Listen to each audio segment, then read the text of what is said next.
السلام علیکم. دعا.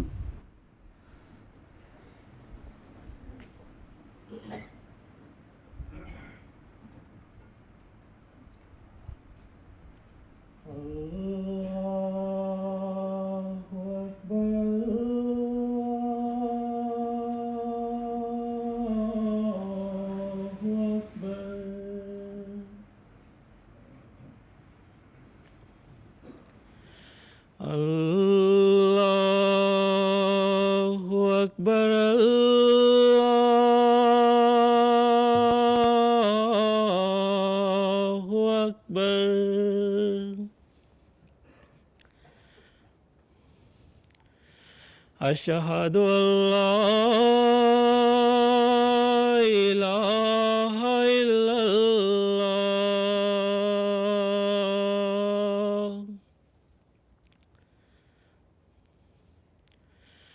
أشهد أن لا إله إلا الله.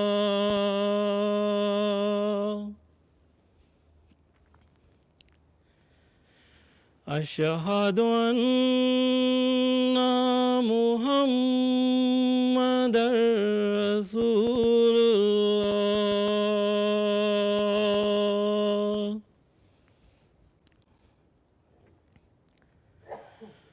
أشهد أن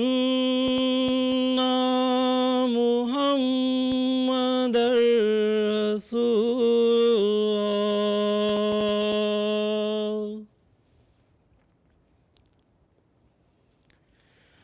حي على الصلاة.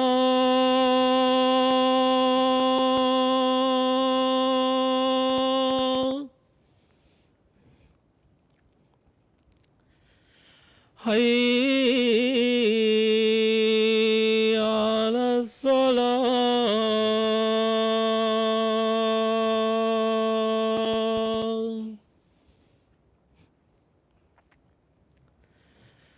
حي على الفلاح.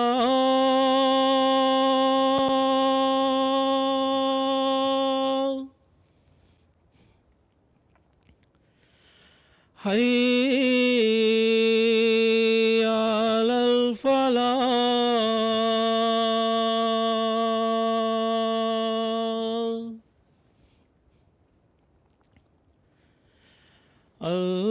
الله أكبر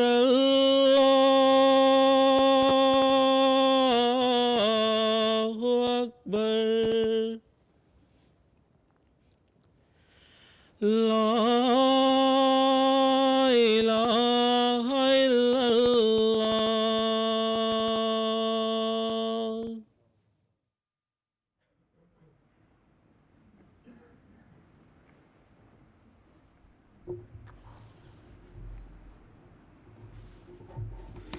السلام علیکم ورحمۃ اللہ.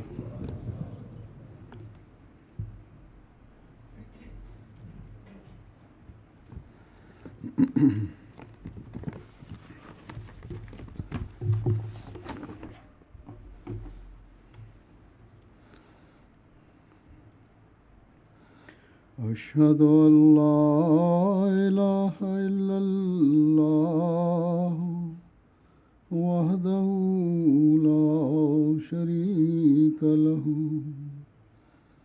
وأشهد أن محمدًا عبده ورسوله.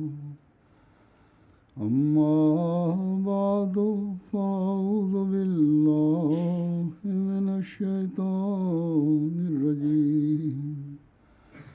بسم الله الرحمن الرحيم. الحمد لله رب العالمين. الرحمن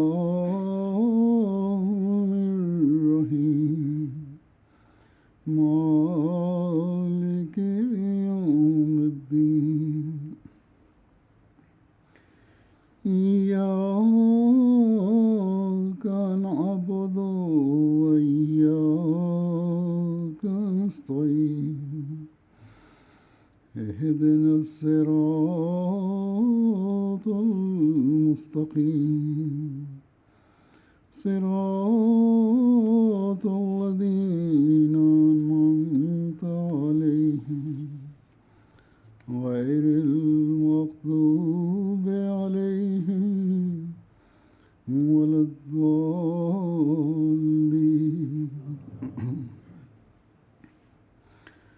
وقل لعبادي يقولوا التي هي أحسن إن الشيطان ينزغ بينهم إن الشيطان كان للإنسان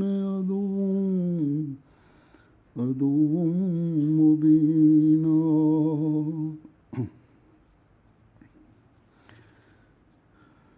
اس آیت کا ترجمہ ہے کہ اور تو میرے بندوں سے کہہ دے کہ ایسی بات کیا کریں جو سب سے اچھی ہو، یقیناً شیطان ان کے درمیان فساد ڈالتا ہے، شیطان بے شک انسان کا کھلا کھلا دشمن ہے۔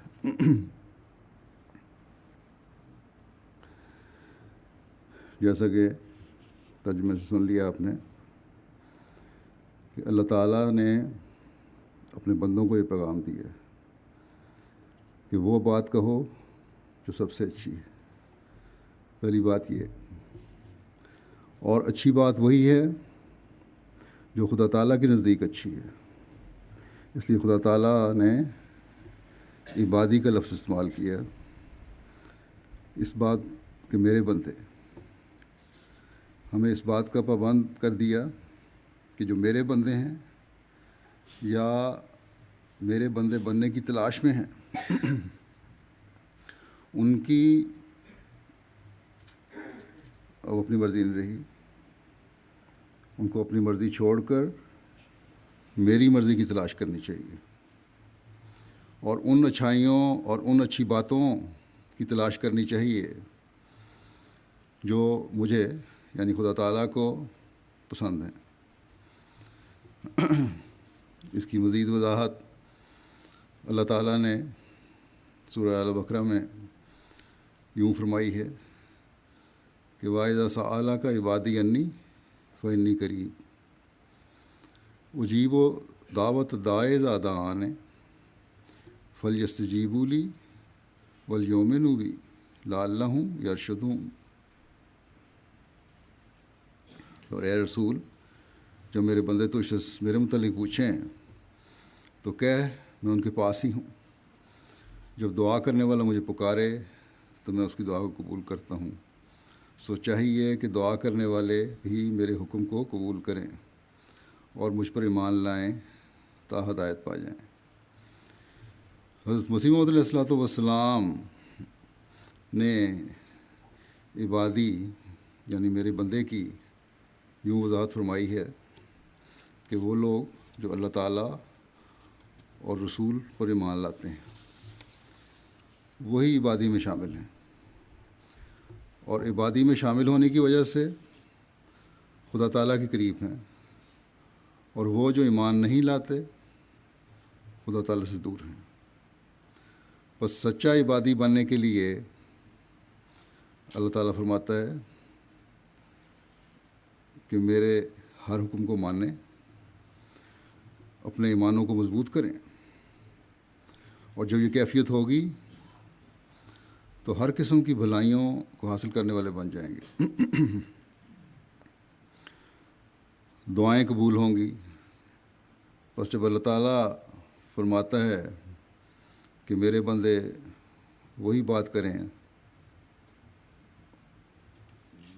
کہا بھی کریں اور کیا بھی کریں جو خدا تعالیٰ کو اچھی لگتی ہے، تو پھر لازماً اپنے ایمان کو بڑھانا ہوگا، اللہ تعالیٰ کے حکموں کی تلاش کرنی ہوگی، اپنے عمل اس طرح ڈھالنے ہوں گے جو اللہ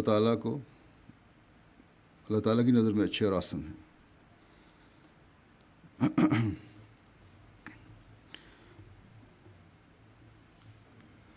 اور خوبصورت ہیں۔ یہ تو نہیں ہو سکتا کہ ہم عمل تو کچھ کر رہے ہوں اور باتیں کچھ اور. ہمارے عمل تو اللہ تعالیٰ کے حکموں کے خلاف ہوں، لیکن دوسروں کو ہم نصیحت پر کر رہے ہوں اس کے مطابق جو اللہ اور رسول کے حکم ہیں.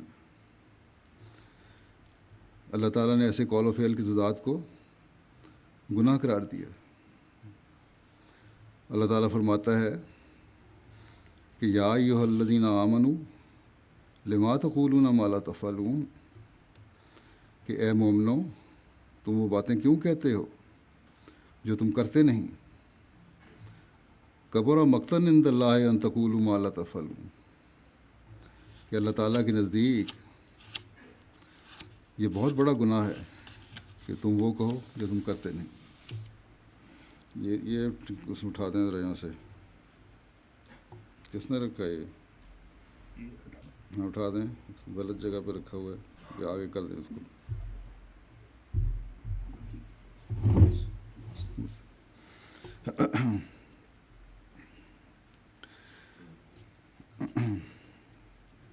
بس قول و فعل کا تضاد اللہ تعالیٰ کو انتہائی ناپسند ہے، بلکہ گناہ ہے. ایک طرف ایمان کا دعویٰ اور دوسری طرف یہ دو رنگی، یہ دونوں جمع نہیں ہو سکتے. حضرت مسیح موعود علیہ السلام فرماتے ہیں کہ تم میری بات سن رکھو اور خوب یاد کر لو کہ انسان کی گفتگو سچے دل سے نہ ہو اور عملی طاقت اس میں نہ ہو تو وہ اثر پذیر نہیں ہوتی. یعنی سچی گفتگو بھی ہو اور جو گفتگو کر رہا ہے اس کا عمل بھی اس کے مطابق ہو، اگر نہیں تو پھر وہ فائدہ نہیں دیتی. بس یقول التی ہے آسن، یہ ہے کہ وہ بات کہو جو آسن ہے، اور کسی بندے کی تعریف کے مطابق آسن نہیں، بلکہ اللہ تعالیٰ کی تعریف کے مطابق آسن ہے.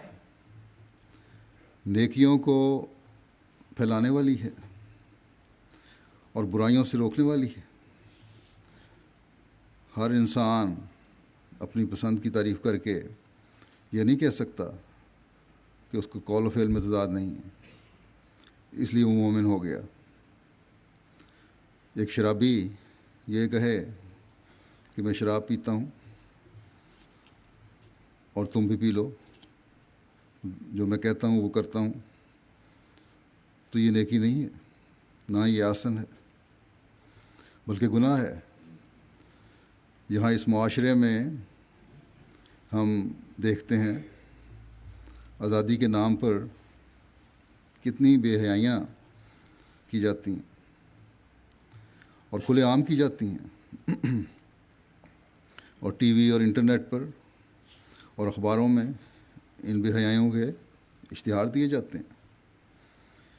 فیشن شو اور ڈریس شو کے نام پر ننگے لباس دکھائے جاتے ہیں.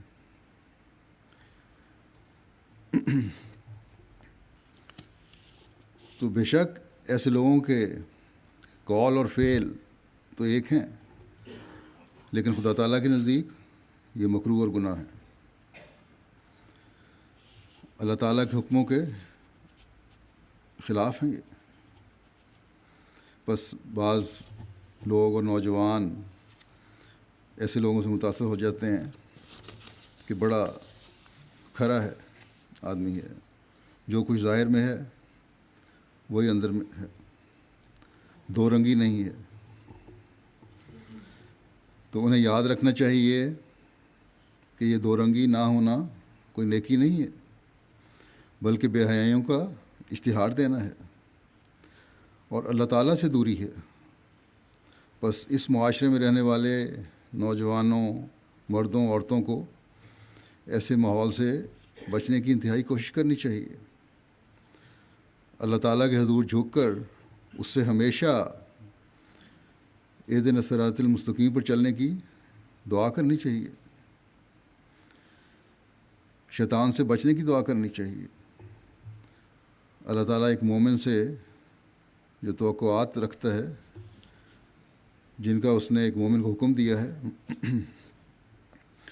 ان کی تلاش کرنی چاہیے، ان آسن چیزوں کی تلاش کرنے کی کوشش اور اس کے لیے جد و جہد کرنی چاہیے، جس سے اللہ تعالیٰ اپنے بندوں پر رحم کرتے ہوئے اپنے قرب کی نشاندہی فرماتا ہے، اپنی رضا کے طریقوں نے سمجھاتا ہے، بندے کی نیکیوں پر خوش ہو کر اس کے عمل اور قول کی یکرنگی کی وجہ سے بندے کو ثواب کا مستحق بناتا ہے۔ ان باتوں کی تلاش کے لیے ایک مومن کو خدا تعالیٰ کے حکموں کی تلاش کرنی چاہیے، تاکہ آسن اور غیر آسن کا فرق معلوم ہو، ان کی حقیقت معلوم ہو، اور ان لوگوں میں شمار ہو جن کو خدا تعالیٰ نے عبادی کہہ کر پکارا ہے، ان کی دعاؤں کی قبولیت کی انہیں نوید اور بشارت دی ہے۔ ہم احمدیوں پر تو اس زمانے میں یہ بہت بڑی ذمہ داری ہے، کیونکہ ہم نے زمانے کے امام کو مانا ہے، یہ عہد کیا ہے کہ ہم اپنے قول اور فعل میں مطابقت رکھیں گے اور ہر وہ کام کریں گے اور اس کے لیے ہر کوشش کریں گے جو اللہ تعالیٰ کے نزدیک آسن ہے۔ ہمارے قول و فعل میں یکرنگی ہوگی، اللہ تعالیٰ کے بتائے ہوئے آسن باتوں کے لیے ہم قرآن کریم کی طرف رجوع کریں گے، جہاں سینکڑوں حکم دیے گئے ہیں۔ آسن اور غیر آسن کا فرق واضح کیا گیا ہے، یہ بتایا گیا ہے کہ یہ کرو گے تو اللہ تعالیٰ کی قرب کی راہوں کے پانے والے بن جاؤ گے، یہ کرو گے تو خدا تعالیٰ کی ناراضگی کے مورد بنو گے۔ بعض باتوں کی اس وقت میں یہاں نشاندہی کرتا ہوں۔ مثلا اللہ تعالیٰ فرماتا ہے مسلمانوں کو مخاطب کر کے کہ کنتم خیر امت اخرجت للناس تأمرون بالمعروف وتنہون عن المنکر وتؤمنون باللہ، یعنی تم سب سے بہتر جماعت ہو جسے لوگوں کے فائدہ کے لیے پیدا کیا گیا ہے، تم نیکی کی ہدایت کرتے ہو اور بدی سے روکتے ہو اور اللہ پر ایمان رکھتے ہو۔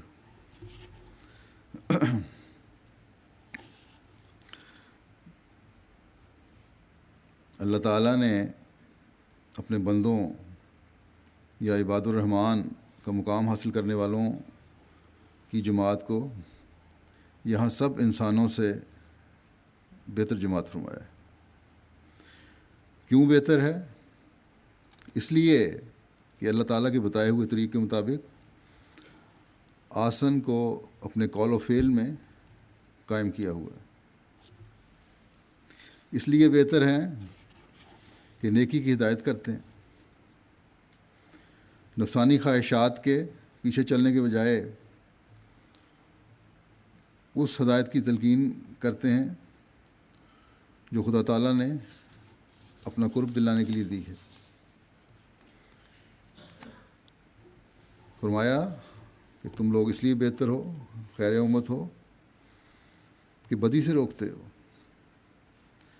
ہر برائی اور گناہ سے آپ بھی رکتے ہو اور دوسروں کو بھی رکنے کی تلقین کرتے ہو، تاکہ اللہ تعالیٰ کی ناراضگی سے بچ سکو، اور پھر یہ کہ تمہارا ایمان اللہ تعالیٰ پر مضبوط ہے، اس لیے تم خیر امت ہو۔ تم اس یقین پر قائم ہو کہ خدا تعالیٰ میرے ہر قول و فعل کو دیکھ رہا ہے. تم اس ایمان پر قائم ہو کہ دنیا کے عارضی رب میری ضروریات پوری نہیں کرتے، بلکہ خدا تعالیٰ جو رب العالمین ہے میری ضروریات پورے کرنے والا ہے اور میری دعاؤں کو سننے والا ہے.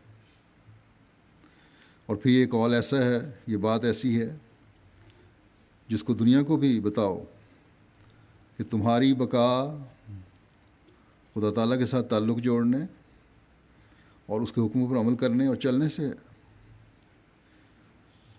دنیاوی آسائشوں اور عیاشیوں میں نہیں ہے.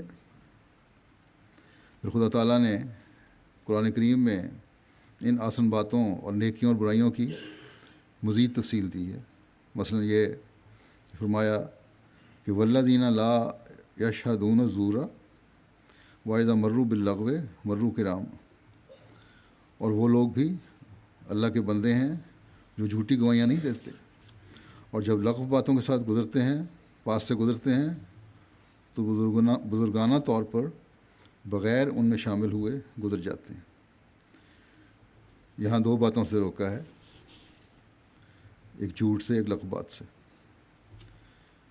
یعنی جھوٹی گواہی نہیں دینی، کہ ایسا بھی موقع آئے جھوٹی گواہی نہیں دینی.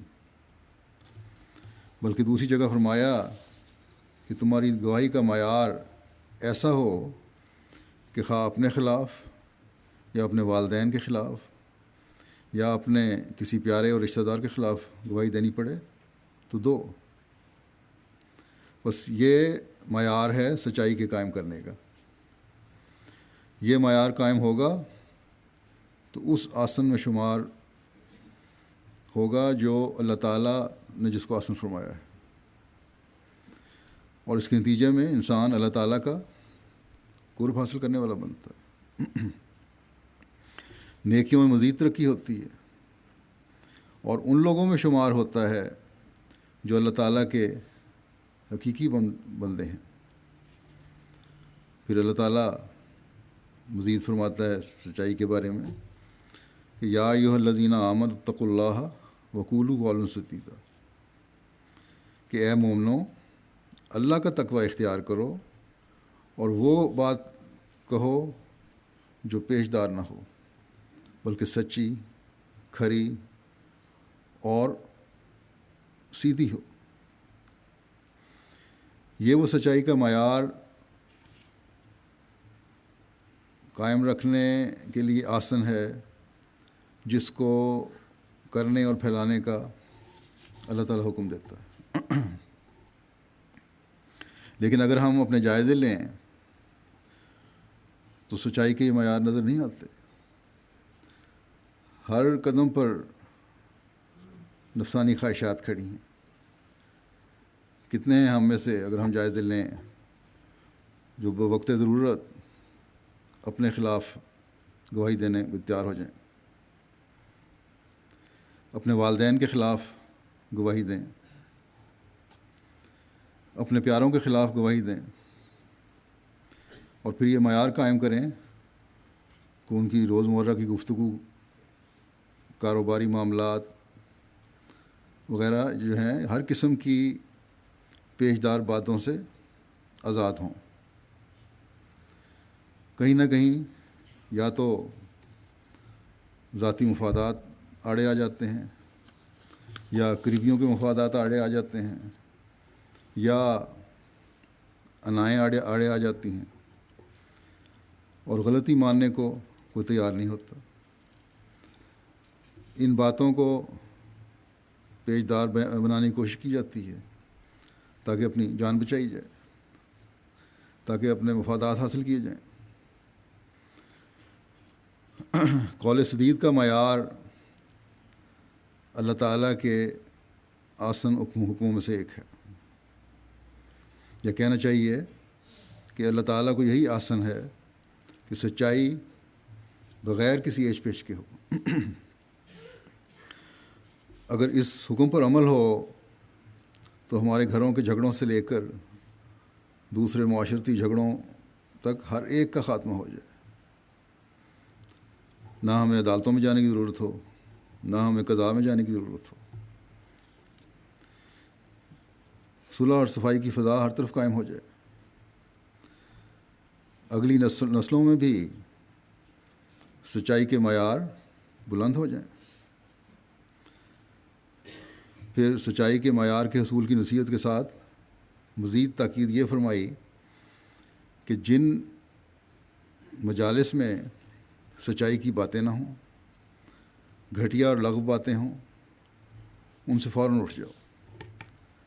جہاں خدا تعالیٰ کی تعلیم کے خلاف باتیں ہوں، ان مجالس میں نہ جاؤ۔ اب یہ گھٹیا اور لغو باتیں اس زمانے میں بعض دفعہ لاشعوری طور پر گھروں کی مجلسوں میں یا اپنی مجلسوں میں بھی ہو رہی ہوتی ہیں۔ نظام کے خلاف بات ہوتی ہے۔ کئی دفعہ میں کہہ چکا ہوں، عہدیداروں کے خلاف اگر باتیں ہیں تو مجھ تک پہنچائیں اگر نیچے اس پر اصلاح نہیں ہو رہی، لیکن مجلسوں میں بیٹھ کے جب اب کرتے ہیں باتیں تو لغو باتیں بن جاتی ہیں، کیونکہ اصلاح نہیں ہوتی، اس سے اتنے فتنہ اور فساد اور جھگڑے مزید پیدا ہوتے ہیں۔ پھر اس زمانے میں ٹی وی پر گندی فلمیں ہیں، انٹرنیٹ پر انتہائی گندی اور غلیظ فلمیں ہیں، ڈانس اور گانے وغیرہ ہیں۔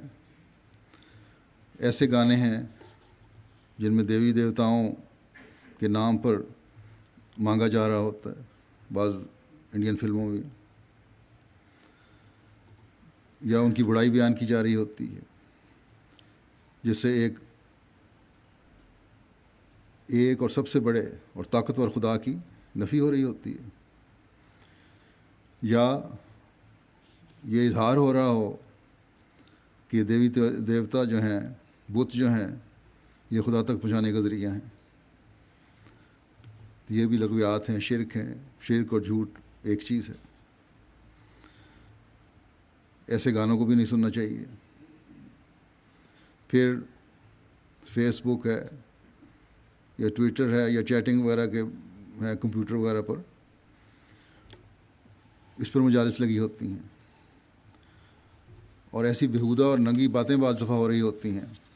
جب ایک دوسرے فریق سے لڑائی ہوتی ہے تو پھر بعض نوجوان مجھے بھی بھیج دیتے ہیں وہ باتیں کہ کیا کیا باتیں ہو رہی تھیں، پہلے خود ہی شامل بھی ہوتے ہیں اس میں۔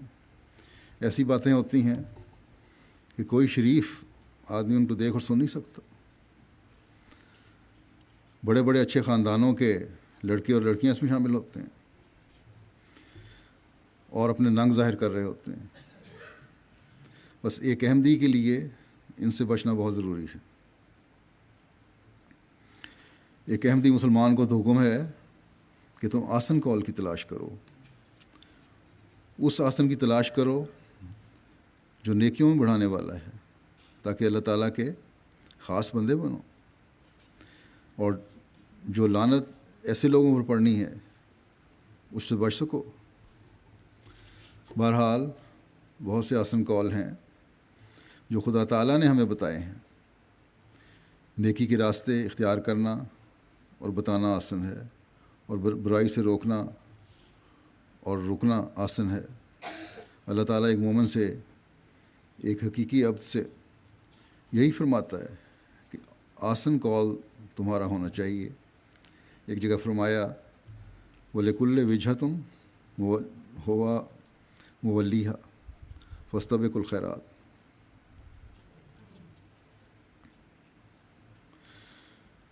کہ یعنی ہر ایک شخص کا ایک مطمع نظر ہوتا ہے جسے وہ اپنے آپ پر مسلط کر لیتا ہے۔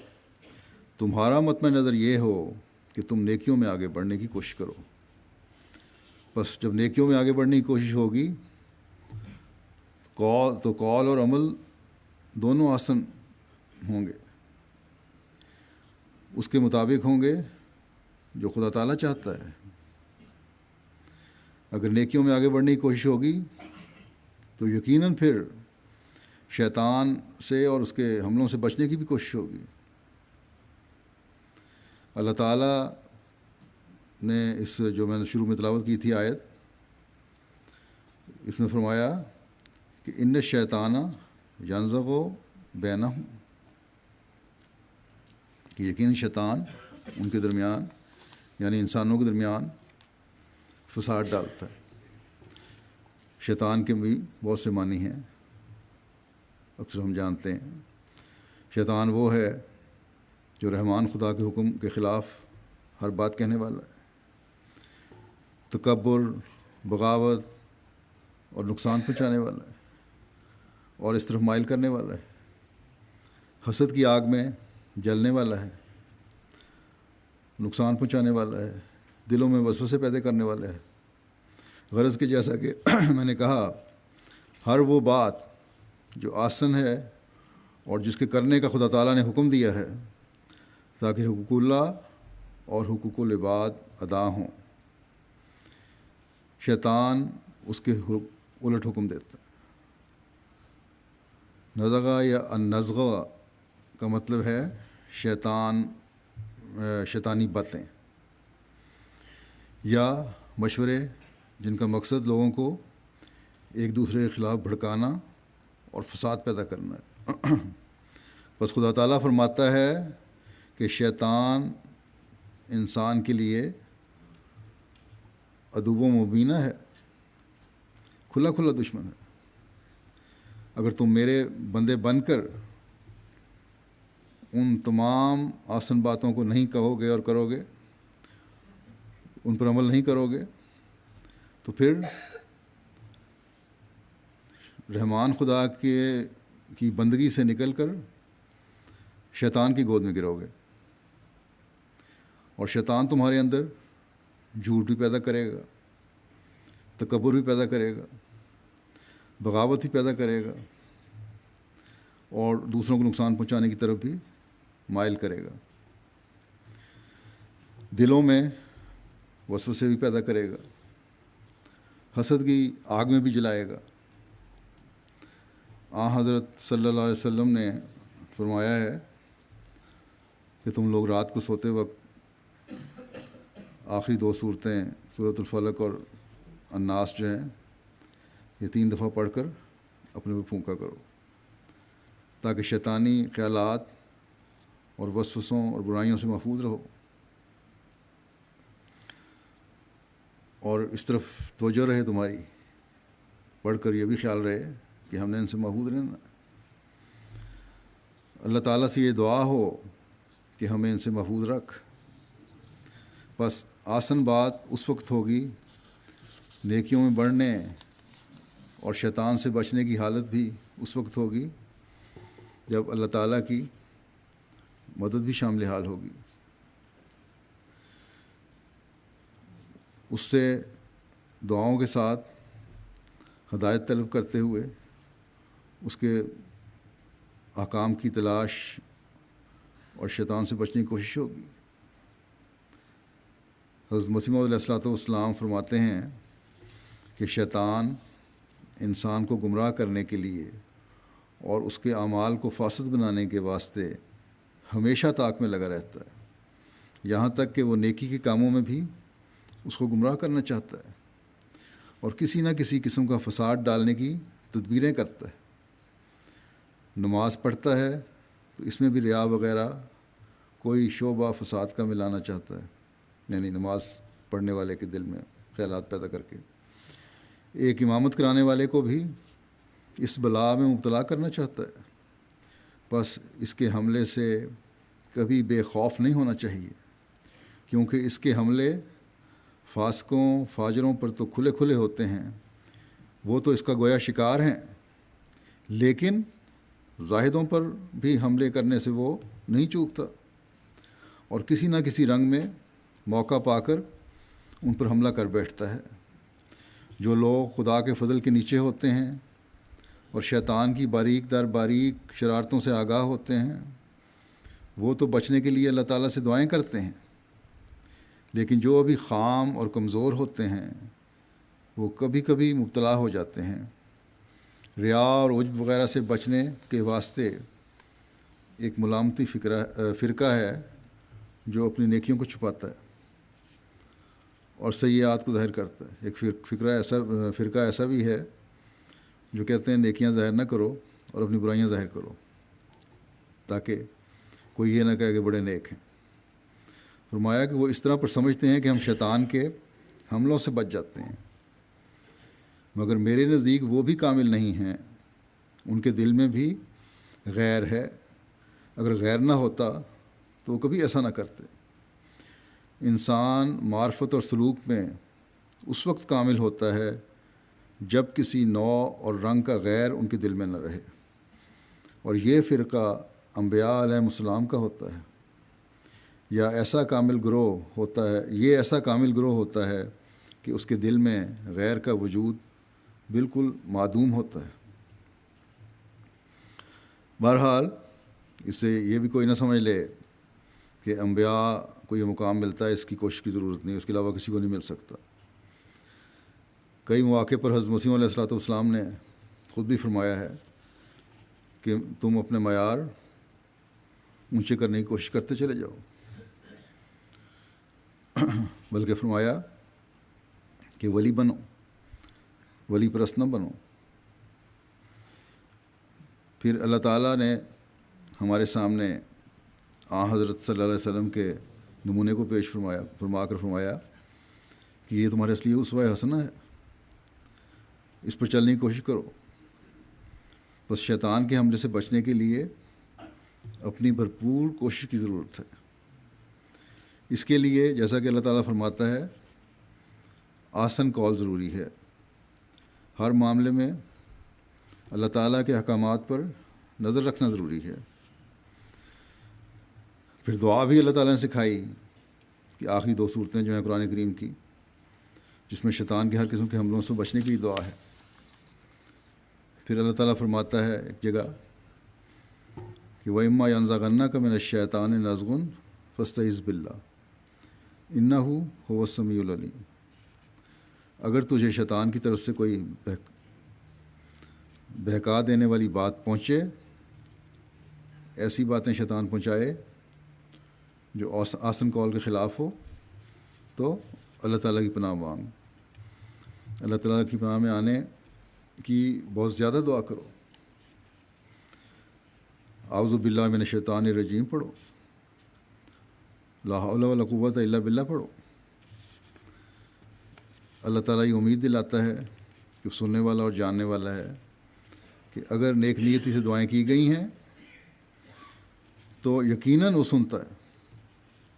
یہاں یہ بات بھی کھول کر بتا دوں کہ شیطان کی حسد کی آگ، جس میں وہ خود بھی جلا اور آدم کی اطاعت سے باہر انکاری ہوا اور باہر نکلا، اور پھر انسانوں کو اس آگ میں جلانے کا عہد بھی اس نے کیا، یہ بہت خطرناک چیز ہے۔ یہ حسد کی آگ ہی ہے جو معاشرے کی بے سکونی کا باعث ہے۔ بس ہر احمدی کو اس سے بہت زیادہ بچنے کی ضرورت ہے، اور خاص طور پر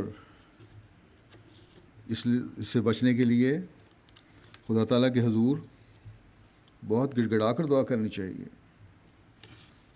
شیطان کا حملہ 2 طرح کا ہے، ایک تو وہ خدا تعالیٰ سے تعلق کو توڑنے اور توڑوانے کے لیے حملے کرتا ہے، اور دوسری طرف انسان کا جو انسان سے تعلق ہے اسے توڑوانے کی کوشش کرتا ہے۔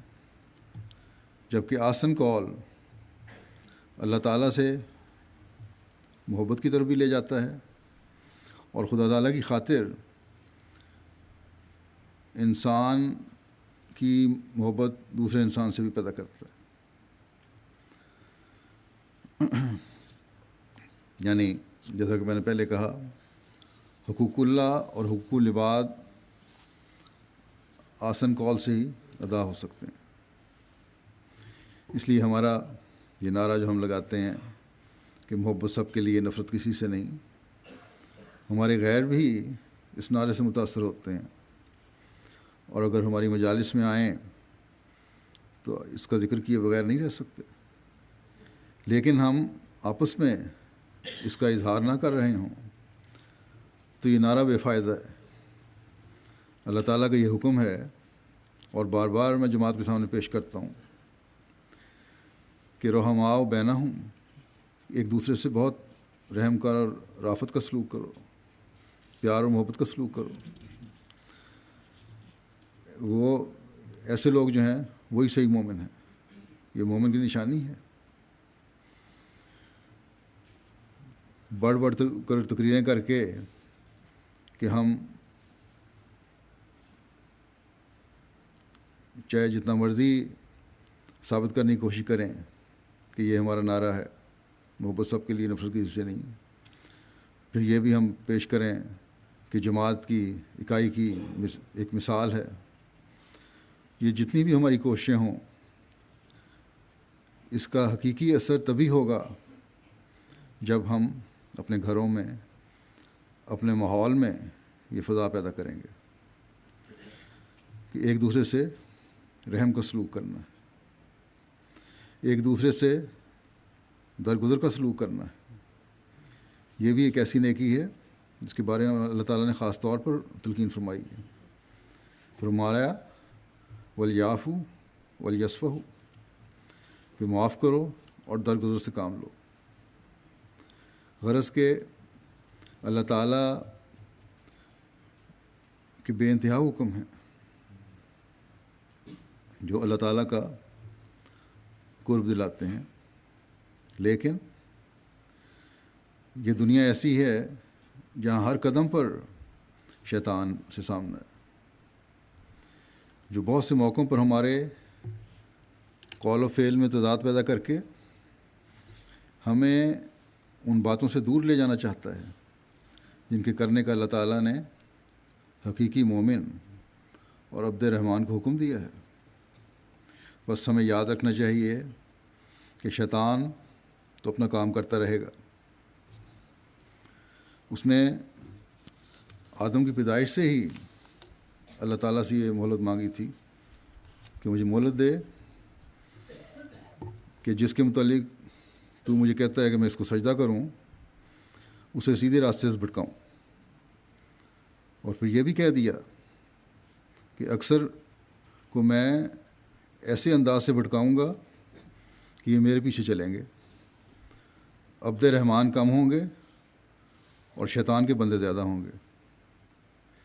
اللہ تعالیٰ نے یہی فرمایا کہ جو بھی تیری پیروی کرے گا اسے میں جہنم میں ڈالوں گا۔ اس زمانے میں جب کہ جیسا کہ میں نے مثالیں بھی دی ہیں، بہت سی باتیں ایسی ہیں جو اللہ تعالیٰ کی ناراضگی کی طرف لے جاتی ہیں، ان کا صحیح استعمال برا نہیں ہے، لیکن اس کا غلط استعمال برائیوں کے پھیلانے، غلاظتوں کے پھیلانے، گناہوں کے پھیلانے کا بہت بڑا ذریعہ بنا ہوا ہے۔ لیکن یہی چیزیں نیکیوں کے پھیلانے کا بھی ذریعہ ہیں۔ ٹی وی ہے، معلوماتی اور علمی باتیں بتاتا ہے، لیکن بے حیائیاں بھی اس کی وجہ سے عام ہیں۔ اس زمانے میں ٹی وی کا سب سے بہتر استعمال تو ہم احمدی کر رہے ہیں، یا جماعت احمدیہ کر رہی ہے۔ میں نے جلسے کے دنوں میں بھی توجہ دلائی تھی اور اس کا بعض لوگوں پہ اثر بھی ہوا، اور انہوں نے مجھے کہا کہ پہلے ہم ایم ٹی اے نہیں دیکھا کرتے تھے، اب آپ کے کہنے پر، توجہ دلانے پر ہم نے ایم ٹی اے دیکھنا شروع کیا ہے، تو افسوس کرتے ہیں کہ پہلے کیوں نہ اس کو دیکھا، کیوں نہ ہم اس کے ساتھ جڑے۔ بعضوں نے یہ اظہار کیا کہ ہفتے 10 دن میں ہی ہمارے اندر روحانی اور علمی معیار میں اضافہ ہوا ہے۔ جماعت کے بارے میں ہمیں صحیح پتہ چلا ہے، بس پھر میں یاد دہانی کروا رہا ہوں، اس طرح بہت توجہ کریں،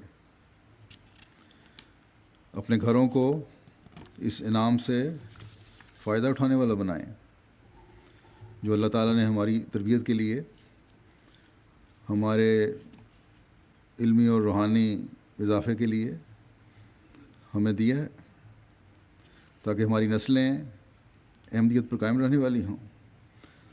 بس ہمیں کوشش کرنی چاہیے کہ اپنے آپ کو ایم ٹی اے سے جوڑیں، اب خطبات کے علاوہ اور بھی بہت سارے لائیو پروگرام آ رہے ہیں جو جہاں علمی اور روحانی دینی اور روحانی ترقی کا باعث ہیں، وہاں علمی ترقی کا بھی باعث ہیں۔ جماعت لاکھوں ڈالر ہر سال خرچ کرتی ہے اس پر، اس لیے کہ جماعت کے افراد کی تربیت ہو۔ اگر افراد جماعت اس سے بھرپور فائدہ نہیں اٹھائیں گے تو اپنے آپ کو محروم کریں گے، غیر تو اس سے اب بھرپور فائدہ اٹھا رہے ہیں، اور جماعت کی سچائی ان پر واضح ہو رہی ہے، اور اللہ تعالیٰ کی توحید اور اسلام کی حقانیت کا انہیں پتہ چل رہا ہے اور صحیح ادراک ہو رہا ہے۔ بس یہاں کے رہنے والے احمدیوں کو بھی اور دنیا کے رہنے والے احمدیوں کو بھی ایم ٹی اے سے بھرپور استفادہ کرنا چاہیے۔ ایم ٹی اے کی ایک اور برکت بھی ہے کہ یہ جماعت کو خلافت کی برکات سے جوڑنے کا بھی بہت بڑا ذریعہ ہے۔ بس اس سے فائدہ اٹھانا چاہیے۔ اللہ تعالیٰ نے انسان کو عقل دی تو اس نے اس عقل کو استعمال کر کے اپنی آسانیوں کے سامان پیدا کیے۔ اللہ تعالیٰ فرماتا ہے کہ انا جعلنا مال الارض زینتاً لہا لنبلوہم ایہم احسن عملا، یعنی زمین پر جو کچھ ہے اسے یقیناً ہم نے زینت بنایا ہے تاکہ ہم انہیں آزمائیں کہ کون بہترین عمل کرتا ہے۔ بس یہاں زمین کی ہر چیز کو زینت قرار دے کر اس کی اہمیت بھی بیان فرما دی۔ ہر نئی ایجاد جو ہم کرتے ہیں اس کو بھی زینت بتا دیا، اس کی اہمیت بیان فرمائی، لیکن فرمایا کہ ہر چیز کی اہمیت اپنی جگہ ہے، لیکن اس کا فائدہ تبھی ہے جب آسن عمل کے ساتھ یہ وابستہ ہو۔ بس ہمیں نصیحت ہے کہ ان ایجادات سے فائدہ اٹھاؤ، لیکن آسن عمل مد نظر رہے۔ یہ ایجادات ہیں، ان کی خوبصورتی تبھی ہے جب اس سے اللہ تعالیٰ کی رضا کے مطابق کام کیا جائے یا کام لیا جائے، نہ کہ فتنہ و فساد پیدا ہو۔ اگر آسن عمل نہیں، یہ چیزیں ابتلا بن جاتی ہیں، جیسا کہ پہلے میں نے مثالیں دیں۔ یہ M T A television ہی ہے جو فائدہ بھی دے رہا ہے اور ابتلا بھی بن رہا ہے۔ بہت سے گھر انٹرنیٹ اور چیٹنگ کی وجہ سے برباد ہو رہے ہیں، بچے خراب ہو رہے ہیں، اس لیے کہ آزادی کے نام پر اللہ تعالیٰ کی مہیا کی گئی چیزوں سے ناجائز فائدہ اٹھایا جا رہا ہے۔ حقیقی عبد کے لیے حکم ہے کہ ہمیشہ آسن قول اور آسن عمل کو سامنے رکھو، اور کام کا مقصد اللہ تعالیٰ کی رضا ہو۔ بہرحال قرآن شریف کے بے شمار حکم ہیں، ہر حکم کی تفصیلیاں بیان نہیں ہو سکتی۔ ایک بات ہے جس کی طرف میں توجہ دلانی چاہتا ہوں، اور اس بارے میں شروع میں بھی میں کچھ کہہ آیا ہوں۔ اللہ تعالیٰ ایک جگہ فرماتا ہے جو آسن قول کے بارے میں ہمیں سب مد نظر رکھنی چاہیے، اللہ تعالیٰ کو یہ بہت پسند ہے۔ فرمایا کہ ومن آسن و قول ممن دعا الی اللہ وعمل صالحا وقال اننی من المسلمین، اور اس سے زیادہ اچھی بات کس کی ہوگی جو اللہ تعالیٰ کی طرف لوگوں کو بلاتا ہے اور اپنے ایمان کے مطابق عمل کرتا ہے اور کہتا ہے کہ میں تو فرما برداروں میں سے ہوں۔ بس یہ خصوصی تعلیم اور بات ہے جو ایک حقیقی بندے سے جس کی توقع کی جا سکتی ہے، کی جانی چاہیے۔ جو آیت میں نے شروع میں تلاوت کی تھی اس میں فرمایا تھا کہ یقول اللہ تی ہے آسن، کہ ایسی بات کیا کرو جو سب سے اچھی ہے، اور سب سے اچھی وہ باتیں ہیں جن کے کرنے کا اللہ تعالیٰ نے حکم دیا ہے۔ لیکن اس آیت میں فرمایا کہ یہ سب اچھی باتیں سمٹ کر اس ایک بات میں آ جاتی ہیں۔ اس آیت میں ان کا خلاصہ ہے، اور یہی سب سے آسن قول ہے کہ خدا تعالیٰ کی طرف بلاؤ۔ اب خدا تعالیٰ کی طرف بلانے والے کو خود بھی اپنا جائزہ لینا ہوگا کہ وہ خود کس حد تک ان باتوں پر عمل کر رہا ہے جن کی طرف بلایا جا رہا ہے۔ میں نے شروع میں بھی کہا تھا کہ اللہ تعالیٰ فرماتا ہے کہ تم وہ بات نہ کہو جو تم کرتے نہیں، کیونکہ یہ گناہ ہے۔ بس جیسا کہ میں تفصیل سے ذکر کر آیا ہوں، اللہ تعالیٰ کی طرف بلانے والے کو اپنے قول و فعل کو ایک کرنا ہوگا، اور اپنے آپ کو مکمل طور پر اللہ تعالیٰ کی مرضی کے تابع کرنا ہوگا۔ یہ ہے اعلیٰ ترین مثال اسلامی تعلیم کی کہ اللہ تعالیٰ کی طرف بلاؤ، کہ اس سے بڑا قول اور آسن قول کوئی نہیں ہے، اور اللہ تعالیٰ کو بہت پسندیدہ ہے۔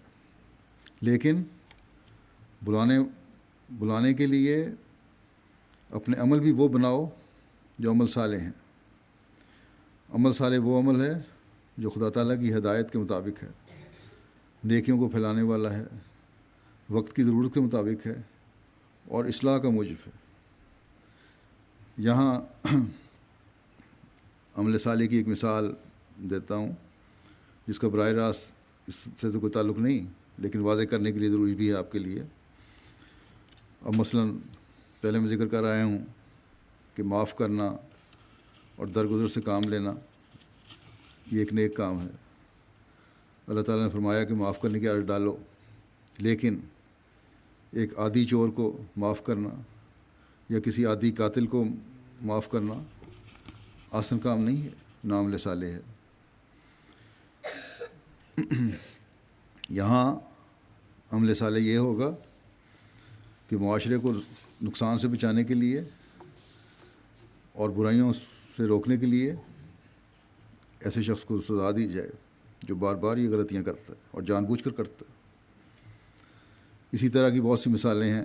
بہرحال اللہ تعالیٰ فرماتا ہے کہ دعوت اللہ کرنے والے سے بہتر اور کوئی نہیں ہے۔ یہ ایسا کام ہے جو اللہ تعالیٰ کو بہت پسند ہے، بلکہ دعوت اللہ کرنے والے کا یاد رکھنا چاہیے، لیکن دعوت اللہ کرنے والے کو کہ صرف دعوت اللہ کافی نہیں، بلکہ اس کا ہر عمل صالح ہونا چاہیے۔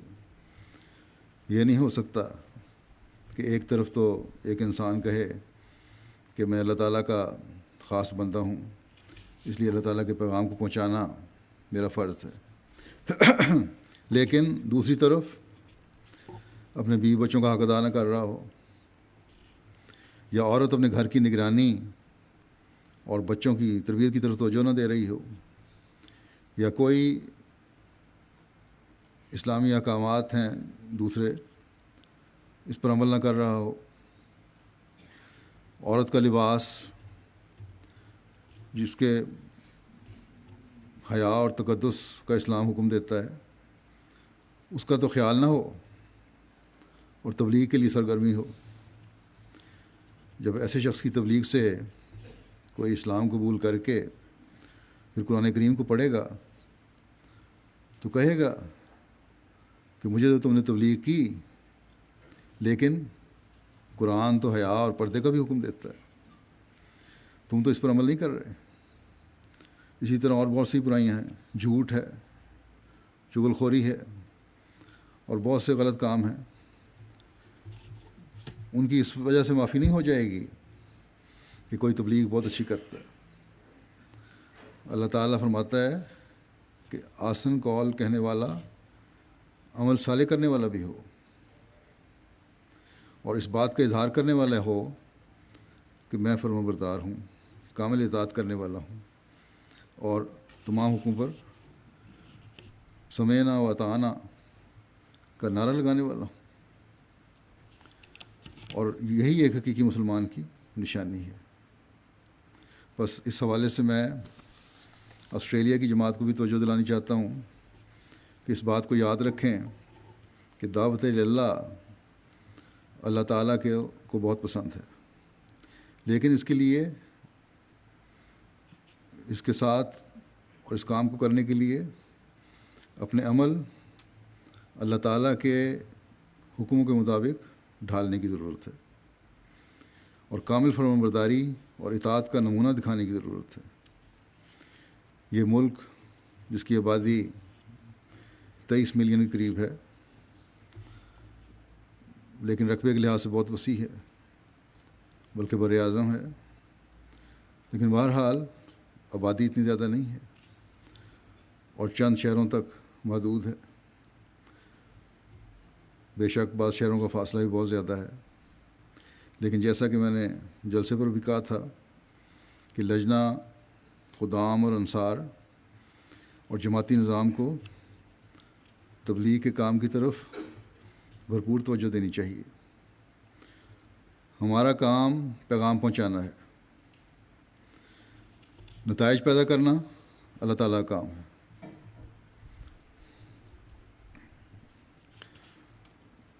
اگر ہم اپنے کام کے ساتھ اللہ تعالیٰ سے دعا بھی کریں گے تو ان شاء اللہ تعالیٰ نتائج بھی پیدا ہوں گے۔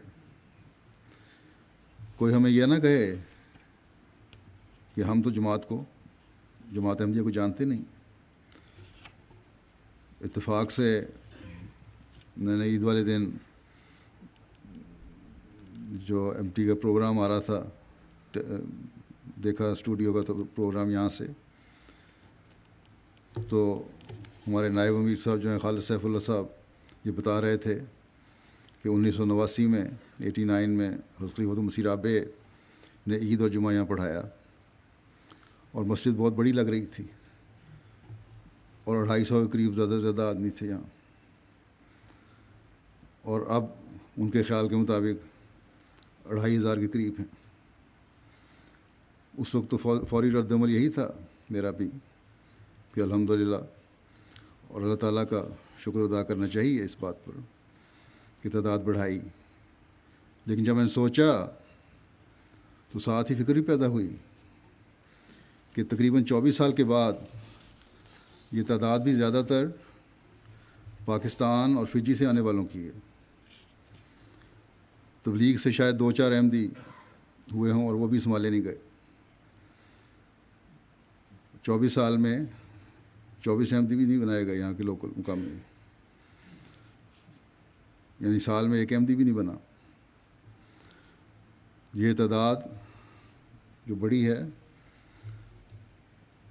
وہ یہاں کی تعداد میں اضافہ پاکستان اور فجی کی تعداد میں کمی کی وجہ سے ہوا ہے، آسٹریلیا کی جماعت کی کوشش سے نہیں ہوا۔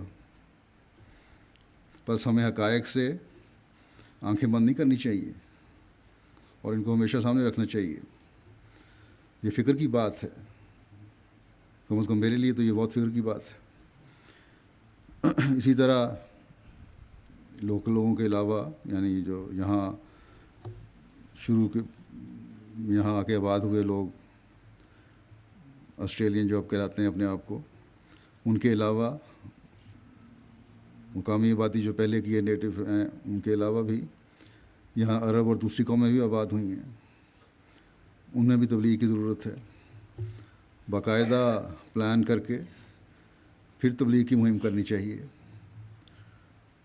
آسٹریلین لوگوں میں نے دیکھا ہے کہ سننے کا حوصلہ بھی ہے اور بات کرنی اور چاہتے ہیں اور خواہش کرتے ہیں۔ اگر تعلقات بنا کر، رابطے کر کے ان تک پہنچا جائے تو کچھ نہ کچھ سعید فطرت لوگ ضرور ایسے نکلیں گے جو حقیقی دین کو قبول کرنے والے ہوں گے۔ ہر طبقے کے لوگوں تک اسلام کا امن اور محبت اور بھائی چارے کا پیغام پہنچانا ہمارا کام ہے۔ میلبرن میں جو بعض لوگ مجھے ملے وہ احمدیوں کو تو جانتے ہیں، لیکن اکثر ان میں سے ایسے تھے جن کو اسلام کے حقیقی پیغام کا پتہ نہیں تھا۔ وہ ایک احمدیوں کو ایک تنظیم سمجھتے ہیں، اچھے اخلاق والے سمجھتے ہیں، جن کی دوستیاں ہیں، لیکن اسلام کی بنیادی پیغام ان تک نہیں پہنچا ہوا۔ بس اس طرف توجہ کی ضرورت ہے۔ ایک مخلص دوست کو جلسے پر انعام دیا گیا کہ باوجود معذوری کے انہوں نے اسلام کا امن کے پیغام کا جو فلائر تھا وہ 20,000 کی تعداد میں تقسیم کیا۔ پورے ملک میں اب آپ کہتے ہیں کہ آپ 4,000 کے قریب ہیں، ویسے میرا خیال اس سے زیادہ ہیں۔ اگر 5,000 کی تعداد میں بھی اس سے نصف لوگ، 2,000 بھی لوگ فلائر تقسیم کرتے تو 10 ملین تقسیم ہو سکتا تھا، اور اگر گویا آدھی آبادی جو ہے آسٹریلیا کی اس تک اسلام کا امن کا پیغام پہنچ سکتا تھا۔ یہ صحیح تصویر 1 سال میں پہنچائی جا سکتی تھی، پھر تبلیغ کے لیے اگلا پمفلٹ تیار ہوتا، بلکہ اس کا چوتھا حصہ بھی اگر ہم تقسیم کرتے تو پھر، بلکہ 10واں حصہ بھی تقسیم کرتے تو میڈیا کو توجہ پیدا ہو جاتی ہے، پھر اخبارات ہی اس پیغام کو اٹھا لیتے ہیں، اور کئی ملکوں میں اس طرح ہوا ہے، امریکہ جیسے ملک میں بھی ہوا اس طرح، اور باقی کام ان کے ذریعے سے ہو جاتا ہے۔ میڈیا سے تعلقات اور توجہ تو ہے، بے شک اچھے ہیں، میں نے دیکھا ہے، لیکن اس کو اسلام کا حقیقی پیغام پہنچانے کے لیے استعمال ہونا چاہیے۔ یہاں بہت سی بڑی عمر کے لوگ بھی ہیں جو آئے ہوئے، اور مختلف ملکوں میں بھی آئے ہوئے ہیں، ان کو بھی میں یہی کہتا ہوں اور یہاں بھی یہی کہوں گا کہ ان کے پاس کام بھی کوئی نہیں ہے، گھر میں فارغ بیٹھے ہیں، اپنا وقت وقف کریں اور پمفلٹ وغیرہ تقسیم کریں، لٹریچر جماعت کا لے جائیں، تبلیغ کریں، تقسیم کریں۔ یہ اعداد و شمار جو میں نے دیے ہیں یہ صرف احساس دلانے کے لیے ہیں۔ مجھے علم ہے کہ آسٹریلیا کے چھپائی وغیرہ کے جو اخراجات ہیں وہ شاید جماعت آسٹریلیا اس وقت ان کی متحمل نہ ہو سکے۔ 5-10 پینس میں بھی اگر سینٹ میں بھی اگر ایک لٹریچر تقسیم چھپتا ہے، اگر بلک میں چھپوائیں تو اتنی کاسٹ آتی ہے، تو ایک 10 ملین کے لیے کم از کم $5 لاکھ چاہیے ہوں گے۔ لیکن بہرحال اگر لاکھوں میں بھی شائع کیے جائیں اور یہ کیے جا سکتے ہیں، ایسا کوئی مسئلہ نہیں ہے، تو بہت کام ہو سکتا ہے۔ باقی جیسا کہ میں نے کہا کہ پریس جو ہے اس سے رابطے ہوں تو وہی کام کرتا ہے۔ بلڈ ڈونیشن وغیرہ کا منصوبہ ہے، یہ بھی آپ کرتے ہیں، میں نے سنا ہے، لیکن اس کو اسلام کے نام سے منسوب کریں تو اسلام کی امن کی تعلیم بھی واضح ہو دنیا پر، انشاءاللہ پھر توجہ پیدا ہوگی اور پھر مزید راستے کھلیں گے۔ اور اس کام کے لیے سب سے بڑھ کر یہ ہے کہ جیسا کہ میں نے ذکر کیا ہے، اللہ تعالیٰ فرماتا ہے تمہارے عمل صالح ہوں، نیکیوں میں بڑھنے والے ہو، اور خدا تعالیٰ پر ایمان بھی کامل ہو، دعاؤں کی طرف توجہ ہو۔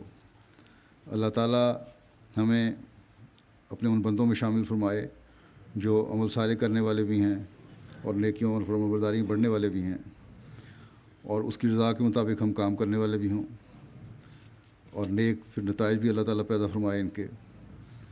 ہماری تعداد میں اضافہ یہاں کے مقامی لوگوں سے بھی ہو، اللہ کرے۔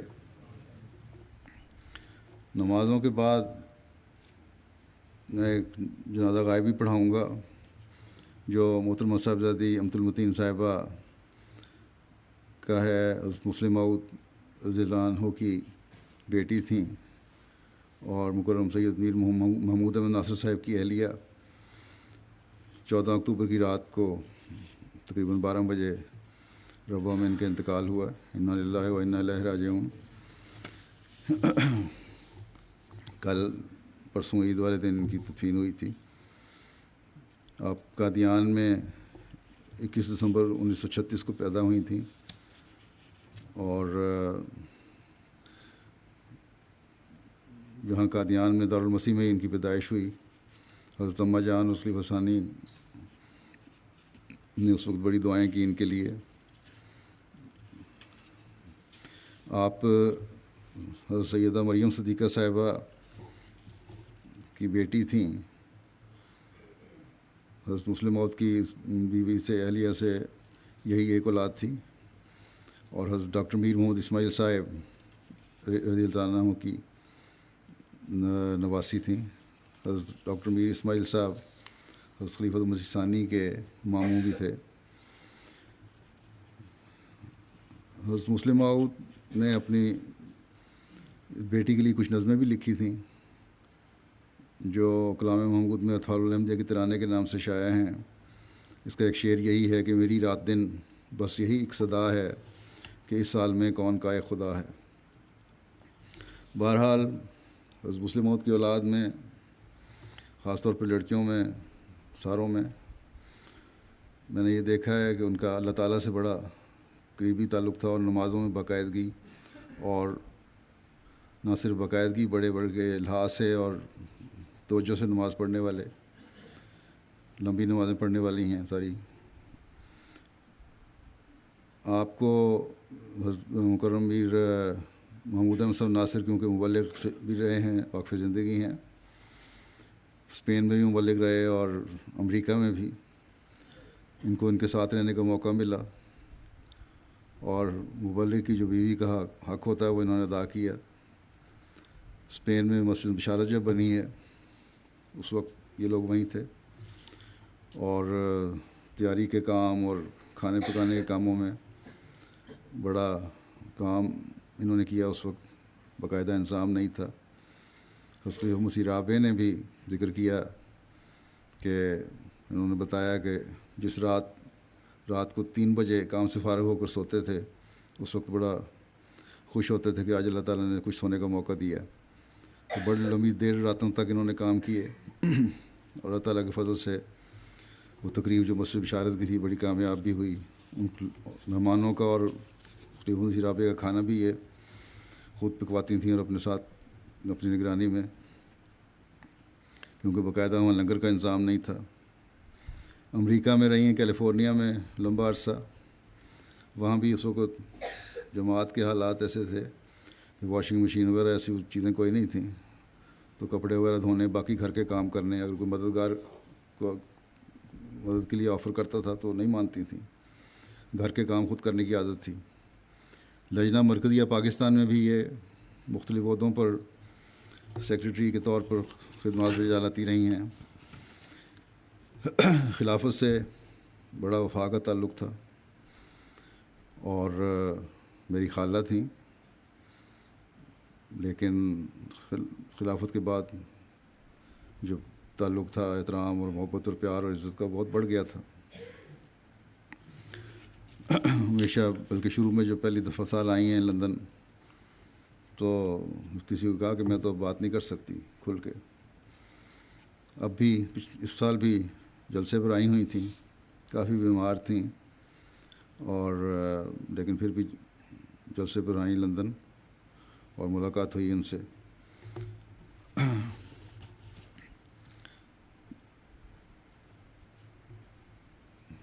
ان کے 4 بیٹے اور 1 بیٹی ہیں۔ خامد مکرم میر محمود احمد ناصر جیسا کہ میں بتایا، اور بیٹوں میں 2 بیٹے واقف زندگی ہیں، ڈاکٹر غلام محمد فاروق صاحب جنہوں نے امریکہ سے پی ایچ ڈی کی تھی کمپیوٹر سائنس میں، اور آج کل ربا میں کام کر رہے ہیں صدر انجمن کے دفاتر میں، اور دوسرے وقف زندگی امریکہ میں تھے، اپنی ملازمت چھوڑ کے پھر لندن آ گئے، اور وہاں میرے ساتھ ہیں محمد احمد صاحب، یہاں آئے ہوئے تھے اپنی والدہ کی وفات کی وجہ سے، چند دن پہلے گئے ہیں لندن روا، اور بڑی وفا سے خدمت کرنے والے ہیں دونوں بھائی۔ اللہ تعالیٰ ان کو آئندہ بھی توفیق دے، اور مرحومہ کے درجات بلند فرمائے۔ ان کی 1 بیٹی ہیں جو ہالینڈ میں رہتی ہیں، اور 1 بیٹا ڈاکٹر ہیں، وہ دبئی میں، اور 1 امریکہ میں۔ اللہ تعالیٰ سب کو جماعت سے اور خلافت سے وفا کا تعلق رکھنے کی توفیق عطا فرمائے۔ مکرم میر محمود احمد صاحب بھی اب کافی اکیلا محسوس کر رہے ہیں اپنے آپ کو، اللہ تعالیٰ ان کو بھی اپنے فضل سے سکون اور کی کیفیت عطا فرمائے، اور جو کمی ہے وہ اللہ تعالیٰ ہی اپنے فضل سے پوری فرما سکتا ہے۔ ایک لمبا ساتھ ہو دوبارہ احساس تو ہوتا ہے۔ اللہ تعالیٰ مرحومہ کے درجات بلند فرمائے۔ جیسا کہ میں نے کہا نمازوں کے بعد ان کا غائب جنازہ ادا ہوگا۔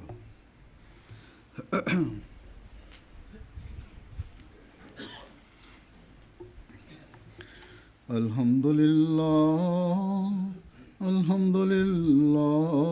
نحمده ونستعینه ونستغفره ونؤمن به ونتوکل علیہ ونعوذ باللہ من شرور انفسنا ومن سیئات اعمالنا من يهده الله فلا مضل له ومن يضلل فلا هادي له ونشهد أن لا إله إلا الله ونشهد أن محمدا عبده ورسوله عباد الله رحمكم الله إن الله يأمر بالعدل والإحسان وإيتاء ذي القربى وينهى عن الفحشاء والمنكر والبغي يعظكم لعلكم تذكرون اذكروا الله يذكركم وادعوه يستجب لكم ولذكر الله أكبر